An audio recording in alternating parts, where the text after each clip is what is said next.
anak ni LeBron James na si Bryce James. Mas may potential nga daw na makakapasok sa NBA. Sa height pa lang kitang-kita na 6'6" na agad ito. At pwede pa tong umabot ng 6'8" to 6'9". Kuwang-kuwa nga daw ni Bryce James ang dribbling, shooting at pagsalaksak neto. Though si Bronny James medyo gigil maglaro, eto namang si Bryce medyo hindi pa aggressive. Siguro nga kasi nasa high school pa lang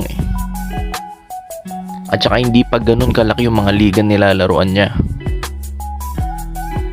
Pero pwede siya pumunta doon at maging aggressive at mag-improve palalo. Ano sa tingin nyo guys? Mas magaling kaya to sa kanyang kuya?